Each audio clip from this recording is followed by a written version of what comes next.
अब तक हमने फर्स्ट पीएचपी प्रोग्राम लिख लिए हैं। अब नेक्स्ट स्टेप है, समझेंगे डाटा कैसे स्टोर होता है, कैसे यूज होता है और कैसे कंट्रोल होता है। जय जगन्नाथ। आज हम देखेंगे variable, scope and data type. ये तीनों चीज पीएचपी का बैकबोन है। फर्स्ट देखते हैं पीएचपी वेरिएबल क्या होता है। एक्चुअली वेरिएबल एक कंटेनर है जिसमें हम डाटा स्टोर करते हैं।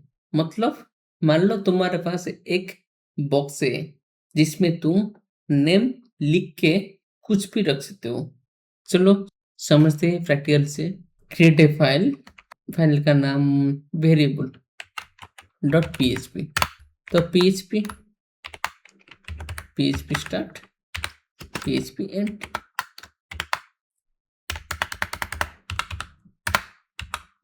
डॉलर से स्टार्ट होगा variable, dollar name is equal to ओटेक। नेम एक बॉक्स है, वो बॉक्स में ओटेक नाम का स्ट्रिंग स्टोर है। डॉलर नेम है वेरिएबल, देन वेरिएबल का वैल्यू ओटेक स्ट्रिंग है। इसको जहां चाहो यूज कर पाओगे। बट वेरिएबल का कुछ रूल है। फर्स्ट रूल क्या है, वेरिएबल स्टार्ट होगा डॉलर से। सेकंड क्या है, ये लेटर या अंडरस्कोर से स्टार्ट होना चाहिए। ओके। थर्ड, नंबर से स्टार्ट नहीं होगा। फोर में केस सेंसिटिव है, केस सेंसिटिव है।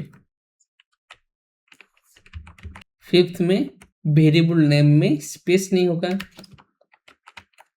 ठीक है, देखते हैं केस सेंसिटिव नेम ओटेक और एक name capital L is equal to school.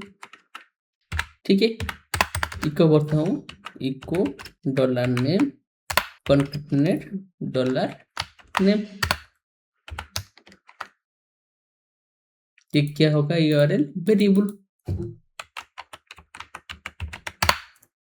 आगे स्पेस चाहिए, स्पेस। ठीक है, समझ में आया केस सेंसिटिव है, दोनों डिफरेंट है। ये नेम दोनों डिफरेंट है। देन देखते हैं स्कोप। एक्चुअली पीएचपी स्कोप क्या होता है, वेरिएबल कहाँ एक्सेसिबल है। पीएचपी में 3 मेन टाइप का स्कोप होता है। First local scope, local scope जो वेरिएबल फंक्शन के इनसाइड में डिक्लेयर होगा, सिर्फ वहां पे यूज कर सकते हो। उस टाइप का वेरिएबल को बोलते हैं लोकल स्कोप। एक्चुअली फंक्शन के टाइम में हम अच्छे से एक्सप्लोर करेंगे। ओके, देन उसके बाद आता है ग्लोबल स्कोप। जो वेरिएबल फंक्शन के बाहर डिफाइन होता है उसको बोलते हैं ग्लोबल स्कोप। इसे एक्सेस करने के लिए ग्लोबल कीवर्ड चाहिए। थर्ड में स्टैटिक स्कोप। अगर हम चाहते हैं वेरिएबल फंक्शन के अंदर वैल्यू रिटर्न करें, उसको स्टैटिक स्कोप बोलते हैं। देन पीएचपी का डाटा टाइप डिफाइन करता है कि वेरिएबल में किस टाइप का डाटा स्टोर है। फर्स्ट में स्ट्रिंग टेक्स्ट डाटा को बोलते हैं स्ट्रिंग डाटा, जिसको हम डबल कोटेड या सिंगल कोटेड से डिफाइन कर सकते हैं। देन सेकंड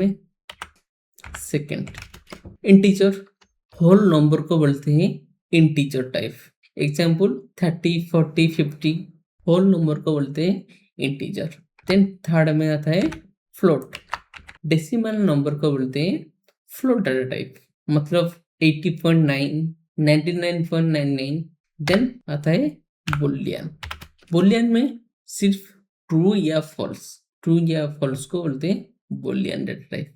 देन फिफ्थ में एरे, मल्टीपल वैल्यू एक वेरिएबल में स्टोर करना। मतलब एक वेरिएबल है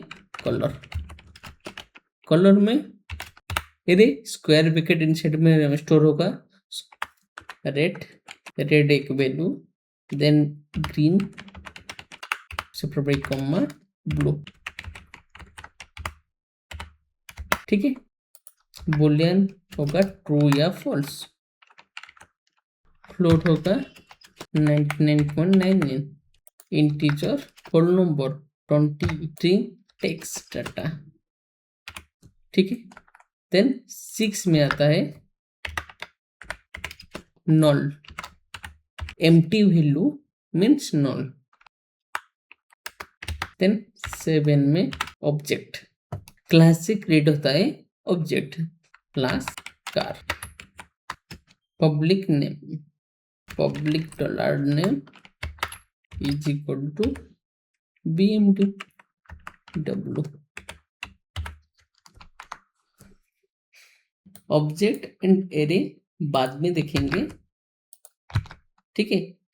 देन स्ट्रिंग तो समझ में आया, टेक्स्ट डाटा को स्ट्रिंग बोलते हैं। देन इंटीजर, होल नंबर को इंटीजर बोलते हैं। देन फ्लोट, डेसिमल नंबर को फ्लोट बोलते हैं। देन बुलियन, ट्रू या फॉल्स को बुलियन बोलते हैं। देन नल, एम्प्टी वैल्यू को नल बोलते हैं, ठीक है। अब देखते हैं डाटा टाइप कैसे चेक करते हैं। मान लो dollar name is equal to your smart, ठीक है। कैसे चेक करोगे जे क्या डाटा टाइप है, इसके लिए यूज होता है var डॉम, var नेम। चलो ये कमेंट करते हैं। क्या डाटा टाइप है, स्ट्रिंग है। ये 13 क्या है, स्ट्रिंग का लेंथ 13 है। देन आउटपुट मान लो 25, क्या डाटा टाइप है, इंटीजर डाटा टाइप। रिफ्रेश करके देखते हैं, इंटीजर 25, ठीक है। आज के लिए इतना ही। अगर तुमने ये 3 चीजें समझ लिए, variable, scope and data type, तो तुम PHP का लॉजिक बिल्ड करने के लिए रेडी हो। नेक्स्ट वीडियो में हम देखेंगे आउटपुट। तब तक के लिए thank you so much. Next video में मिलते हैं।